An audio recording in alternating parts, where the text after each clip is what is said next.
ನನ್ನ ಕಲಾರಂಗದ ಆರಾಧ್ಯ ದೈವ ಡಾಕ್ಟರ್ ರಾಜ್ಕುಮಾರ್ ಅವರು ಸಿನಿಮಾನೇ ನಮ್ಗೆ ಯೂನಿವರ್ಸಿಟಿ ಸಂಪಾದನೆ ಮಾಡಿ ಆ ಕ್ಯಾಸೆಟ್ ಬಿಡುಗಡೆ ಆದರೆ ಅದರಿಂದ ಬರೋ ಹಣದಲ್ಲಿ ನಮ್ಮ ಜೀವನ ನಿರ್ವಹಣೆ. ಮೊದಲನೇ ಬಾರಿಗೆ ನಾನು ಸಿನಿಮಾದಲ್ಲಿ ಅಂತ ನಟಿಸಿದ್ದು ಮೂಜುಗಾರ ಸೊಗಸುಗಾರ ಅಂತ. ನನಗೆಲ್ಲೋ ಒಂದು ಕಡೆ ಇತ್ತು, ಸಂಪೂರ್ಣವಾಗಿ ನಾನು ಸರ್ವಿಸ್ ಮಾಡ್ತೀನಿ ಅಂದ್ಕೊಂಡಿಲ್ಲ. ಫ್ಯಾಕ್ಟ್ರಿ ಮುಗಿದ್ರೆ ಕಲಾಕ್ಷೇತ್ರ ವರ್ಷದ ಅತ್ಯುತ್ತಮ ಗೀತ ರಚನೆಕಾರ ಅಂತ ಸ್ವರಮಂದಾರ ಪ್ರಶಸ್ತಿ ಬಂತು. ಸಾಮಾನ್ಯವಾಗಿ ನನ್ನನ್ನು ಯಾರೇ ಭೇಟಿಯಾದ್ರೂ ಫಸ್ಟ್ ಟೈಮ್ ಕೇಳೋ ಪ್ರಶ್ನೆಗಳು ಮಲಯಾಳಮು, ಹಿಂದಿ, ತೆಲುಗು ಇಂಥವಕ್ಕೆಲ್ಲ ಕನ್ನಡ ವಾಯ್ಸ್ ಓವರು ಕೊಟ್ಟಿದ್ದೀನಿ. ಬಟ್ ಇವತ್ತಿಗೂ ಕಲಾವಿದರಿಗೆ, ಕಲೆಗೆ ಹೆಚ್ಚಿನ ಗೌರವ ಸಿಗೋದು ಅಂದರೆ ನಮ್ಮ ಉತ್ತರ ಕರ್ನಾಟಕದಲ್ಲಿ ಅಂತ ಹೇಳ್ಬೋದು.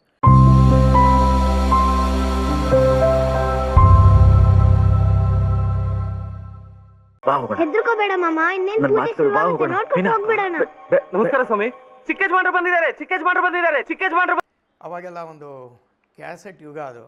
ಆ ಕ್ಯಾಸೆಟ್ ಯುಗದಲ್ಲಿ ನಾನು ಬರೆಯೋದಕ್ಕೆ ಪ್ರಾರಂಭ ಮಾಡಿದೆ. ಹಾಡುಗಳನ್ನ ಬರೆದುಕೊಟ್ಟು ಅದರಿಂದ ಸಂಪಾದನೆ ಮಾಡಿ ಆ ಕ್ಯಾಸೆಟ್ ಬಿಡುಗಡೆ ಆದರೆ ಅದರಿಂದ ಬರೋ ಹಣದಲ್ಲಿ ನಮ್ಮ ಜೀವನ ನಿರ್ವಹಣೆ, ಫ್ಯಾಕ್ಟ್ರಿದು ಇದು ಎರಡೂ ಸೇರಿ. ಅಟ್ ದ ಸೇಮ್ ಟೈಮ್ ಪ್ಯಾರಲಲ್ಲಾಗಿ ನನಗೆಲ್ಲೋ ಒಂದು ಕಡೆ ಇತ್ತು, ಸಂಪೂರ್ಣವಾಗಿ ನಾನು ಸರ್ವಿಸ್ ಮಾಡ್ತೀನಿ ಅಂದ್ಕೊಂಡಿಲ್ಲ. ಯಾಕೆಂದರೆ ಈ ಕಲಾರಂಗದ ಹುಚ್ಚು ಎಲ್ರಿಗೂ ಗೊತ್ತಿರೋ ಅಂಥದ್ದು. ಇದು ಸೆಳೆತಗಳು ಜಾಸ್ತಿ ಇದು. ಆದರೂ ಸಹ ಅದು ಹಾಗೆ ಮ್ಯಾನೇಜ್ ಮಾಡಿಕೊಂಡು ಫ್ಯಾಕ್ಟ್ರಿಲಿ ಇದ್ಕೊಂಡು ಸಹ ನನ್ನ ಪರ್ಸನಲ್ ಟೈಮ್ಗಳೆಲ್ಲ ಬರವಣಿಗೆ ಮತ್ತು ನಾಟಕ. ಆವಾಗೆಲ್ಲ ಕೇರ್ ಆಫ್ ಕಲಾಕ್ಷೇತ್ರ, BV ಕಾರಂತರು, ಗಿರೀಶ್ ಕಾರ್ನಾಡ್ರು ಇವರೆಲ್ಲ ನಾಟಕ ಅವಾಗ ಒಳ್ಳೆ ಉಚ್ಛ್ರಾಯ ಸ್ಥಿತಿಯಲ್ಲಿದ್ದಂಥ ಸಮಯ. ಆ ಸಮಯದಲ್ಲಿ ನಾವು ಕಲಾಕ್ಷೇತ್ರದ ನಂಟು, ಕೇರ್ ಆಫ್ ಕಲಾಕ್ಷೇತ್ರ ಅಂತ ಹೇಳ್ಬೋದು. ಫ್ಯಾಕ್ಟ್ರಿ ಮುಗಿದ್ರೆ ಕಲಾಕ್ಷೇತ್ರ.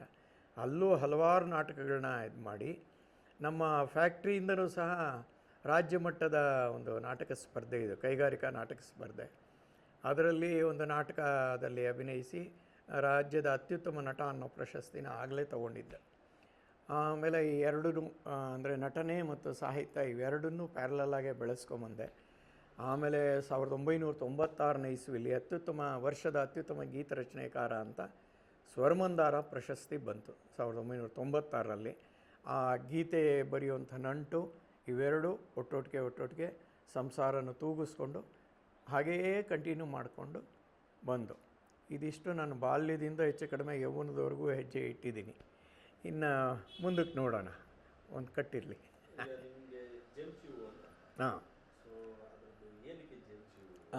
ನೋಡಿ, ಇದು ಸಾಮಾನ್ಯವಾಗಿ ನನ್ನನ್ನು ಯಾರೇ ಭೇಟಿಯಾದ್ರೂ ಫಸ್ಟ್ ಟೈಮ್ ಕೇಳೋ ಪ್ರಶ್ನೆ, ಜಂಶಿವು ಏನಕ್ಕೆ, ಹೇಗೆ ಇದು? ಯಾಕೆಂದರೆ ನಾನು ಒರಿಜಿನಲ್ ನೇಮ್ ಬಂದ್ಬಿಟ್ಟು GM ಶಿವಕುಮಾರ್, ಗೊಲ್ಲಹಳ್ಳಿ ಮಹಾರುದ್ರ ಶಾಸ್ತ್ರಿ ಶಿವಕುಮಾರ್ ಅಂತ. ಅದು ನನ್ನ ಒಬ್ಬ ಆತ್ಮೀಯ ಸ್ನೇಹಿತ ಇದ್ದ, ವಾಸುದೇವ ಮೂರ್ತಿ ಅಂತ ಅಂದ್ಬಿಟ್ಟು. ಅವನು ನಾವೆಲ್ಲ ಇಬ್ಬರು ಒಂದೇ ಫ್ಯಾಕ್ಟ್ರಿಲಿ ಕೆಲಸ ಮಾಡ್ತಿದ್ದೋ, ಇಲ್ಲೇ ಮೈಸೂರು ರೋಡಲ್ಲಿ ಜಯರಾಮ್ ದಾಸ್ ಅಂತ ಅಂದ್ಬಿಟ್ಟು ಕಟಿಂಗ್ ಟೂಲ್ ಮ್ಯಾನುಫ್ಯಾಕ್ಚರರ್ಸು. ಅಲ್ಲಿ ಕೆಲಸ ಮಾಡೋ ಅಂಥ ಸಮಯದಲ್ಲಿ ಅವನೇ ಜಮ್ ಆಫ್ ಎ ಮ್ಯಾನ್ ಅಂತ ಕರಿತಾ ಇದ್ದ. ಆಗ ನಾನು ಈ ಸಾಹಿತ್ಯ ರಂಗಕ್ಕೆ ಏನಾದರೂ ವಿಶೇಷವಾದ ಹೆಸರಿಟ್ಕೋಬೇಕಲ್ಲ, ಒಬ್ಬ ಸಾಹಿತಿ ಅಂದಮೇಲೆ. ಆಗ ಅಂದ್ಕೊಂಡು ನಾನು ಕನ್ನಡಾಭಿಮಾನಿ. ಯಾಕೆಂದರೆ 1964 ಬೆಂಗಳೂರು ಬಂದಾಗಿನಿಂದಲೂ ರಾಮಮೂರ್ತಿ, ಎಷ್ಟು ಜನಕ್ಕೆ ಗೊತ್ತಿದೆಯೋ ಇಲ್ವೋ ಗೊತ್ತಿಲ್ಲ, ಇವತ್ತಿನ ದಿನ ನಮ್ಮ ಕನ್ನಡ ಬಾವುಟನ ಕಂಡುಹಿಡಿದವರೇ ಅವರು. ಅವರೇ ಪ್ರಾರಂಭ ಮಾಡಿದಂಥ ವ್ಯಕ್ತಿ. ಅವ್ರ ಮೊಮ್ಮಗ ನನ್ನ ಕ್ಲಾಸ್ಮೇಟ್. ಹೀಗಿದ್ದಿದ್ದರಿಂದ ಆ ಕನ್ನಡದ ನಂಟು, ಅದರಲ್ಲೂ ನನಗೆ ವಿಶೇಷವಾಗಿ ನನ್ನ ಕಲಾರಂಗದ ಆರಾಧ್ಯ ದೈವ ಡಾಕ್ಟರ್ ರಾಜ್ಕುಮಾರ್ ಅವರು ಸಿನಿಮಾನೇ ನಮ್ಗೆ ಯೂನಿವರ್ಸಿಟಿ. ಅವ್ರ ಸಿನಿಮಾಗಳು ನೋಡ್ಕೊಂಡು ಇವತ್ತು ನಾವೇನಾದ್ರು ಸ್ಪಷ್ಟವಾಗಿ ಕನ್ನಡ ಮಾತಾಡ್ತೀವಿ, ಅಥವಾ ಸಮಾಜದಲ್ಲಿ ನಾವೊಂದು ವ್ಯಕ್ತಿತ್ವ ರೂಪಿಸ್ಕೊಂಡಿದ್ದೀವಿ, ಅಥವಾ ಕನ್ನಡದ ಬಗ್ಗೆ ಕಳಕಳಿ ಇದೆ, ಎಲ್ಲದಕ್ಕೂ ಕಾರಣ ಡಾಕ್ಟರ್ ರಾಜ್ಕುಮಾರ್. ಅವ್ರನ್ನ ಚಿಕ್ಕಂದಿನಲ್ಲೇ ಅವಾಗ ಕರುಳಿನ ಕರೆ ಶೂಟಿಂಗ್ ಮಾಡೋವಾಗ, ಈಗ ದಯಾನಂದ ಸಾಗರ್ ಕಾಲೇಜ್ ಆಗಿದೆ, ಅದು ಸುಜಾತ ಸ್ಟುಡಿಯೋ ಅಂತ ಇತ್ತು. ಆ ಟೈಮಲ್ಲೇ ಸೈಕಲ್ ಹೊಡ್ಕೊಂಡು ಹೋಗಿ ಅವ್ರನ್ನೆಲ್ಲರೂ ಮೀಟ್ ಆದರೆ ಸಾಕು ಅನ್ನೋ ರೀತಿಯಲ್ಲಿ ಆ ಕಾಲದಿಂದಲೂ ಅದೊಂದು ಹುಚ್ಚು. ಅವ್ರ ಹತ್ರ ಹೋಗಿ ಮೀಟಾಗಿ ಅವ್ರ ಹತ್ರ ಫೋಟೋ ತೆಗೆಸ್ಕೊಂಡು ಬಾಲ್ಯದಿಂದಲೂ ಆ ನಂಟು ಅದು ಹಾಗೆ ಹೇಳ್ಕೊಂಬಂತು. ಅಫ್ಕೋರ್ಸ್ ಹಂಗೆ ಲೆಕ್ಕ ಹಾಕ್ಕೊಳ್ಳೋಕ್ಕೋದ್ರೆ ನಮ್ಮ ಕುಟುಂಬದಲ್ಲೇ ನಮ್ಮ ಸೋದರ ಮಾವದಿರು ನಾಟಕ ಕಲಿಸೋದು, ನಾಟಕ ಆಡೋದು ಇವೆಲ್ಲ ಇತ್ತು. ನಮ್ಮ ಸೋದರ ಸೋದರಿ ಅವರೂ ಸಹ ಅಷ್ಟೇ. ಹಾಗಾಗಿ ಆ ಶಾಲಾ ದಿನಗಳಲ್ಲೋ ಅಲ್ಲೆಲ್ಲ ಒಂದೊಂದು ಕಡೆ ಸಣ್ಣ ಪುಟ್ಟ ನಾಟಕ ಮಾಡ್ತಿದ್ರು. ಬಟ್ ನನಗೆ ಮಾತ್ರ ಅವತ್ತಿನಿಂದ ಇವತ್ತಿನವರೆಗೂ ಸುಮಾರು 55-60 ವರ್ಷದಿಂದನೂ ನಿರಂತರವಾಗಿ ಕಲಾ ಸೇವೆ ಮಾಡೋದಕ್ಕೆ ಕರ್ಕೊಂಬಂತು. ಆಗ ಈ ಜಂಶು ಅನ್ನೋ ಹೆಸರಿಗೆ ಅವನು ಕರಿತಾ ಇದ್ದ. ನಾನು ಏನು ಹೆಸರಿಟ್ಕೊಳ್ಳೋಣ, ಸಾಹಿತಿ ಅಲ್ವಾ, ಆವಾಗ ಗೋಮಾಶಿ ಅಂದರೆ ಗೊಲ್ಲಹಳ್ಳಿ ಮಹಾರುದ್ರ ಶಾಸ್ತ್ರಿ ಶಿವಕುಮಾರ್ ಅಂತ ಹೆಸರಿಟ್ಕೊಳ್ಳೋಣ ಅಂತ ಇಟ್ಟೆ. ಒಂದೆರಡು ಕ್ಯಾಸೆಟ್ಗೆ ಆ ಹೆಸರಲ್ಲೇ ಬರೆದೆ. ಅವಾಗೆಲ್ಲರೂ ಗುಮ್ಶಿ ಅಂತ ಕರೆಯೋಕ್ಕೆ ಶುರು ಮಾಡಿಬಿಟ್ರು. ಇದು ವಿಚಿತ್ರ ಆಗೋಯ್ತು. ಅಯ್ಯಯ್ಯೋ ಇದೇನಪ್ಪ ಅಪಭ್ರಂಶ ಆಗ್ಬಿಡ್ತಲ್ಲ ಹೆಸರು ಅಂದ್ಬಿಟ್ಟು ಅಲ್ಲಿಂದ ಆಮೇಲೆ ನನ್ನ ಅಣ್ಣಂದಿರನ್ನು ಕೇಳಿದೆ. ಜಂಶು ಅದೇ ಇಟ್ಕೊಳ್ಳೋ ಒಂಥರ ಯೂನಿಕ್ ಆಗಿರುತ್ತೆ, ಯಾರೂ ಇಟ್ಕೊಳ್ಳೋಕ್ಕೆ ಸಾಧ್ಯ ಇಲ್ಲ ಅನ್ನೋ ರೀತಿಯಲ್ಲಿ ಹೇಳಿದ್ರು. ಆವಾಗಿನಿಂದ ಈ ಕಲಾರಂಗಕ್ಕೆ ಜಂಶು ಅನ್ನೋ ಹೆಸರು ಬಂತು. ಅವತ್ತಿಂದ ಇವತ್ತಿನವರೆಗೂ ಜಂಶು ಹೆಸರಿನಲ್ಲೇ ನನಗೆ ಗುರ್ತಿಸ್ತಾರೆ. ಈಗ ಎಷ್ಟು ಮಟ್ಟಿಗೆ ಗುರ್ತಿಸ್ತಾರೆ ಅಂದರೆ ನಮ್ಮ ಫ್ಯಾಮಿಲಿಯಲ್ಲೂ ಕುಮಾರ್ ಅಂದರೆ ಯಾರಿಗೂ ಗೊತ್ತಾಗಲ್ಲ, ಜಂಶು ಅಂದ್ರೇ ಗೊತ್ತಾಗುತ್ತೆ. ಸೊ ಆ ಮಟ್ಟಕ್ಕೆ ಆ ಹೆಸರು ಬೆಳೆದಿದೆ. ಇವತ್ತಿಗೂ ಅವ್ನು ನೆನೆಸ್ಕೋತೀನಿ. ಮೊನ್ನೆನೂ ಶೂಟಿಂಗ್ ಮಾಡುವ ಸಿಕ್ಕಿದ್ದ ವಾಸುದೇವ ಮೂರ್ತಿ ಅಂತ, ಅವನು ಕರೆದು ಸನ್ಮಾನ ಮಾಡಿದೆ. ಯಾಕೋ ಅಂದ, ನೋಡೋ ನೀನು ಇಟ್ಟಗಳಿಗೆ ಹೆಸರು ಇಷ್ಟು ಎತ್ತರ ಬೆಳೆಸಿದ್ದೀನಿ ಅಂತ ಹೇಳಿ ಅವನಿಗೆ ಸನ್ಮಾನ ಮಾಡಿದೆ. ಅವ್ನು ಭಾಳ ಖುಷಿಯಾದ. ಸೊ ಆಮೇಲೆ ಭಾಳ ಹೆಚ್ಚು ಕಡಿಮೆ 10-15 ವರ್ಷ ಮೇಲಾಗಿತ್ತು. ಫಾರ್ಚುನೇಟ್ಲಿ ಅವ್ರ ಮನೆ ಮುಂದೆನೇ ಮೊನ್ನೆ ಪುನೀತ್ ನಿವಾಸ ಅಂತ ಒಂದು ಮೂವಿ ಮಾಡ್ತಾಯಿದ್ದೀವಿ. ಅದಕ್ಕೆ ಕೋ ಡೈರೆಕ್ಷನ್ನು ಮತ್ತು ಡೈಲಾಗ್ ಬರೀತಾ ಇದ್ದೀನಿ. ಹಾಗಾಗಿ ಅವ್ರ ಮನೆ ಮುಂದೆನೇ ಶೂಟಿಂಗ್ ಆದಾಗ ಮತ್ತೆ ಆ ನಂಟು ಸಿಕ್ತು ನನಗೆ, ನನ್ನ ಬಾಲ್ಯ ಸ್ನೇಹಿತ. ಸೊ ಹೀಗಾಗಿ ಯಾರೇ ನನ್ನ ಮೊದಲು ಭೇಟಿ ಆದ್ರೂ ಫಸ್ಟ್ ಕೇಳ್ತಾರೆ ಯಾಕೆ ಜಂಶು ಅಂತ. 5 ನಿಮಿಷ ಅವ್ನು ನೆನೆಸ್ಕೊತೀನಿ. ಈಗಲೂ ಇದ್ದಾನೆ, ಆನಂದವಾಗಿದ್ದಾನೆ. ಮತ್ತೀಗ ನಟನೆ ಹೇಗೆ? ನಟನೆ ಅಂದರೆ ಇವಾಗ ನೀವು ಇಂಡಸ್ಟ್ರಿಗೆ ಯಾವಾಗ ಮೊದಲನೇ ಅದು ಸೀರಿಯಲ್ ಮಾಡಿದ್ರಾ, ಫಸ್ಟ್ ಸಿನಿಮಾದಿಂದ ಶುರುವಾಯಿತಾ, ಹೇಗೆ? ಈಗ ನಾನು ಹೇಳಿದ್ನಲ್ಲ, ಎಸ್ಕಾರ್ಟ್ಸಲ್ಲಿ ಕೆಲಸ ಮಾಡೋವಾಗ ಅಲ್ಲಿ ಈ ರಂಗಭೂಮಿ ನಂಟು, ನಮ್ಮದು ಸಾಂಸ್ಕೃತಿಕ ಕಲಾ ಸಂಘ ಎಸ್ಕಾರ್ಟ್ಸ್ ಫೈನ್ ಆರ್ಟ್ಸ್ ಸೊಸೈಟಿ ಅಂತಿತ್ತು. ಅಲ್ಲಿ ನಾವೇನು ಮಾಡ್ತಾಯಿದ್ದೆ, ನಾನು ಇನ್ಚಾರ್ಜ್ ಆಗಿದ್ದೆ. ಅಲ್ಲಿ ಪ್ರತಿ ಬಾರಿನೂ ಮಾಡಿದ್ದೆ, ಯಾಕೆ ಮಾಡಬೇಕು ಅಂತ ಹೇಳಿ ಈವನ್ ಜನತಾ ಸ್ಕೂಲ್ ಅಂತ ಚಾಮರಾಜಪೇಟೆಯಲ್ಲಿದೆ, ಅಲ್ಲೂ ಸಹ ಆ ಹೊಸ ನಾಟಕಗಳು, ಒಂದು ವರ್ಷ ಹೇಳ್ಕೊಟ್ಟಿದ್ದ ಹಾಡು ಇನ್ನೊಂದು ವರ್ಷ ಹೇಳ್ಕೊಡಲ್ಲ, ಹೊಸ ಹಾಡೇ ಬರೀತಿದ್ದೆ, ಹೊಸ ಹಾಡು ಹೇಳ್ಕೊಡ್ತಿದ್ದೆ, ಹೊಸ ನಾಟಕ ಕಲಿಸ್ತಿದ್ದೆ. ಆ ನಂಟು ನಾನು ಫ್ಯಾಕ್ಟ್ರಿಗೆ ಸೇರಿದಾಗಲಿಂದನೂ ಆಗಲೂ ಸಹ ಶಾಲೆಗೆ ಹೋಗಿ ಪಾಠ ಅದು ಮಾಡ್ತಿದ್ದೆ. ಅಂದರೆ ನಾಟಕಗಳು ಕಲಿಸೋದು, ಹಾಡುಗಳನ್ನ ಹೇಳ್ಕೊಡೋ ಅಂಥದ್ದು ಇದೆಲ್ಲ ಮಾಡೋವಾಗ ಎಸ್ಕಾರ್ಟ್ಸಲ್ಲಿ ಬಹಳ ವರ್ಷಗಳ ನಂತರ ದೂರದರ್ಶನದಲ್ಲಿ ಅವ್ರಿಗೆ ಕಾಂಟ್ಯಾಕ್ಟ್ ಇರಲಿಲ್ಲ. ನಾನು ಮತ್ತು ನನ್ನ ಗೆಳೆಯ ಆರ್ ಪ್ರಕಾಶ್ ಅರಸ್ ಅಂತ ಅಂದ್ಬಿಟ್ಟು, ಅವನು ನಮ್ಮ ಶ್ರೀಧರ್ ಮೂರ್ತಿ, ಗುರುರಾಜ್, ಈ ಥರ ಎಲ್ಲ ನಾವು ಒಂದು 5-6 ಜನ ಎಲ್ಲ ಸೇರ್ಕೊಂಡು ಏನು ಮಾಡ್ದೋ, ಮತ್ತು ಕಲಾ ತಂಡ ಕಟ್ಕೊಂಡು ಶುರು ಮಾಡ್ದೋ. ಮತ್ತು ನಮಗೆ ದೂರದರ್ಶನಕ್ಕೆ ಎಂಟ್ರಿ ಸಿಕ್ತು, ಆಕಾಶವಾಣಿಲಿ ಎಂಟ್ರಿ ಸಿಕ್ತು. ಕಾರ್ಮಿಕರ ಕಾರ್ಯಕ್ರಮ ಅಂತ ಒಂದು ಕಾರ್ಯಕ್ರಮ ಬರ್ತಿತ್ತು. ಆ ಕಾರ್ಯಕ್ರಮದಲ್ಲಿ ಒಂದು ಸಣ್ಣ ನಾಟಕ, ಒಂದು ಕಿರು ನಾಟಕ, 1-2 ಹಾಡುಗಳು, ಒಂದು ಈ ಥರದ್ದೆಲ್ಲ ಇರ್ತಿತ್ತು. ಅದನ್ನೆಲ್ಲ ಬರೆದು ಹಾಡಿಸೋದಕ್ಕೆ ಶುರು ಮಾಡಿದೆ. ಹಾಗಾಗಿ ಕಾರ್ಖಾನೆಯಲ್ಲೂ ಸಹ ಆ ನಂಟನ್ನು ಹಾಗೇ ಬೆಳೆಸ್ಕೊಂಡು ಬಂದು ಆಮೇಲೆ ಸಂಜೆ ಹೊತ್ತು ಕಲಾಕ್ಷೇತ್ರದಲ್ಲಿ ಹೋಗಿ ನಾಟಕ ಇದು ಮಾಡೋದು. ಆಗೆಲ್ಲ ಈಗಿನ ಹಾಗೆ ಏನು ಮೆಗಾ ಧಾರಾವಾಹಿಗಳು ಏನು ಇರ್ತಾ ಇರಲಿಲ್ಲ, ಸಿಂಗಲ್ ಎಪಿಸೋಡ್ಸು. ಆವಾಗಿದ್ದಿದ್ದು ಚಾನಲ್ ಅಂತ ಅಂದ್ಕೊಂಡ್ರೆ ನಿಮಗೆ ದೂರದರ್ಶನ ಬಿಟ್ಟರೆ ಬೇರೆ ಯಾವ ಚಾನಲ್ಲೂ ಇರಲಿಲ್ಲ. ಆ ಮನೋರಂಜನಾ ಮಾಧ್ಯಮ ಅಂದರೆ ಇದ್ದಿದ್ದೇ ಅದು. ಅದ್ರ ಮೂಲಕನೇ ನಾವೆಲ್ಲ ಬೆಳವಣಿಗೆಗೆ ಬರಬೇಕಾಯಿತು, ಬೆಳಕಿಗೆ ಬರಬೇಕಾಗಿತ್ತು. ಹಾಗಿದ್ದಿದ್ದರಿಂದ ಅಲ್ಲಿ ನಾವು ದೂರದರ್ಶನ ಕಾರ್ಯಕ್ರಮ ಎಲ್ಲ ಕೊಡುವಾಗ ಆ ನಂಟಾಗಿ ಅಲ್ಲಿಂದ ನನ್ನ ಪ್ರಾರಂಭ ಆಯಿತು. ಸಿಂಗಲ್ ಎಪಿಸೋಡ್ಗಳು, ನನ್ನ ಫ್ರೆಂಡ್ ಪ್ರಕಾಶ್ ಅರಸ್ ಅಂತಿದ್ದ, ಒಂದು ಸಿಂಗಲ್ ಎಪಿಸೋಡ್ಗಳನ್ನ ಮಾಡೋಕ್ಕೆ ಶುರು ಮಾಡಿದೋ. ಅಲ್ಲ ಹಲವಾರು ಜನಕ್ಕೆ ಕಲಾವಿದರನ್ನ ಗುರುತಿಸ್ಬಿಟ್ಟು ಅವ್ರಿಗೆಲ್ಲ ಬಣ್ಣ ಹಾಕಿದ್ದೆ. ಇವತ್ತು ಸಾಕಷ್ಟು ಜನ ನಾನು ಅದನ್ನು ನೆನೆಸ್ಕೋತಾರೆ. ಹಲವಾರು ಯಾರಲ್ಲಿ ಪ್ರತಿಭೆ ಇದೆಯೋ ಅವ್ರನ್ನ ಹುಡುಕೊಂಡೋಗಿ ಕರ್ಕೊಂಬಂದು ಅವ್ರಿಗೆ ಬಣ್ಣ ಹಾಕಿಸಿ ಇದು ಮಾಡ್ತಾಯಿದ್ದೆ. ಇವತ್ತಿನ ದಿನ ಭಾಳ ಎತ್ತರಕ್ಕೆ ಬೆಳೆದಿದ್ದಾರೆ, ಅದು ಭಾಳ ಖುಷಿ. ಅವರೆಲ್ಲ ಕೆಲವರು, ಅದರಲ್ಲೂ ಎಸ್ಪೆಷಲಿ ನನಗೆ ಶಿವಕುಮಾರ್ ಆರಾಧ್ಯ ಅಂತ, ಅವ್ರಿಗೆ ಬಣ್ಣ ಹಾಕ್ಸಿದ್ದು ನಾನೇ. ಅವರಪ್ಪ ನನಗೆ ಬೈತಾಯಿದ್ರು, ಅವ್ರ ತಂದೆನೂ ಶಾಸ್ತ್ರಿಗಳು.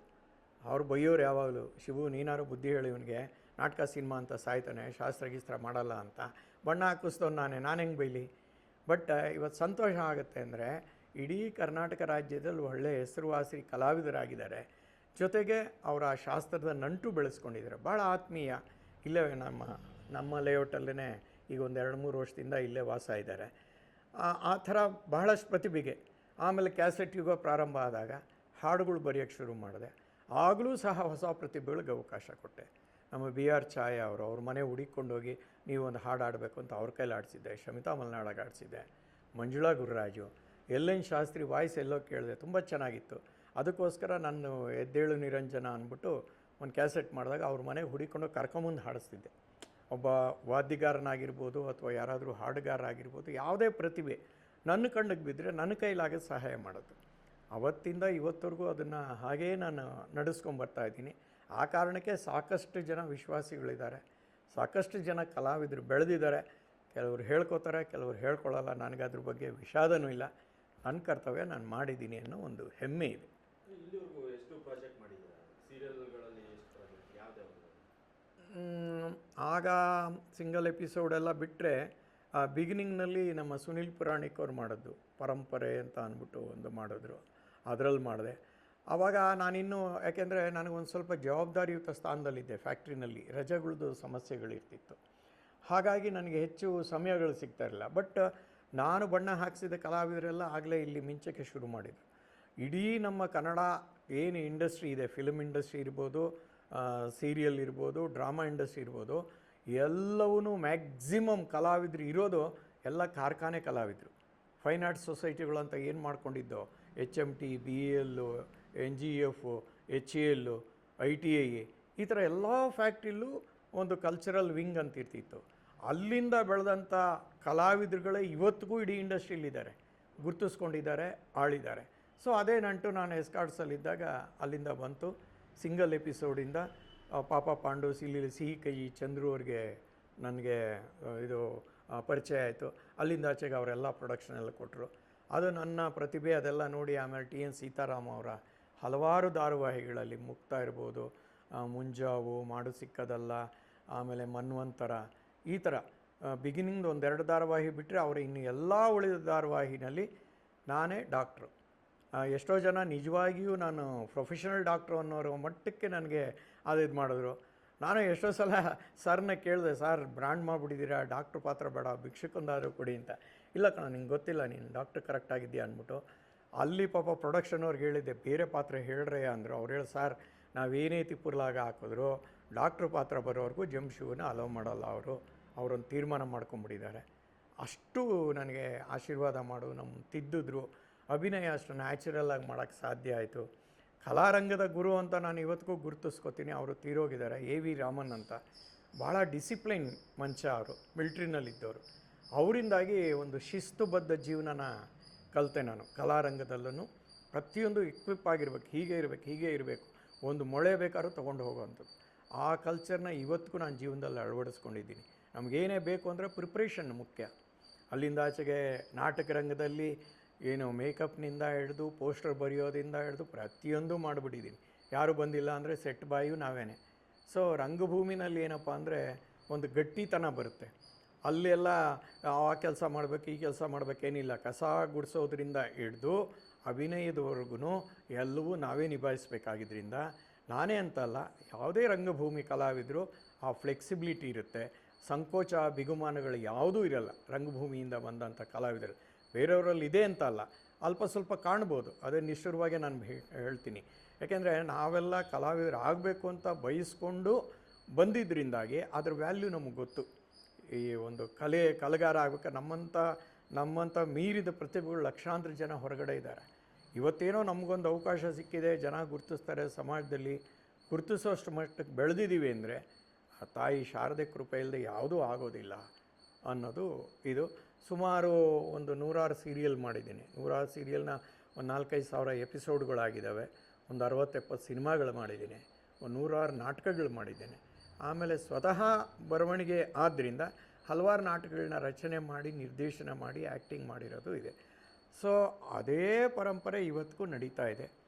ಈಗ ಅನೇಕ ಕಾದಂಬರಿಗಳು ಬರೆದಿದ್ದೀನಿ, ಕವನ ಸಂಕಲನ, ಕಥಾ ಸಂಕಲನ, ಆಮೇಲೆ ಉಪನ್ಯಾಸ, ಆಮೇಲೆ ಎಷ್ಟೋ ಇದಕ್ಕೆ ವಾಯ್ಸ್ ಓವರ್ ಕೊಡ್ತೀನಿ. ಎಷ್ಟೋ ಮೂವಿಗಳಿಗೆ, ಡಬ್ಬಿಂಗ್ ಮೂವಿಗಳಿಗೆ, ತಮಿಳು, ಮಲಯಾಳಮು, ಹಿಂದಿ, ತೆಲುಗು ಇಂಥವಕ್ಕೆಲ್ಲ ಕನ್ನಡ ವಾಯ್ಸ್ ಓವರು ಕೊಟ್ಟಿದ್ದೀನಿ.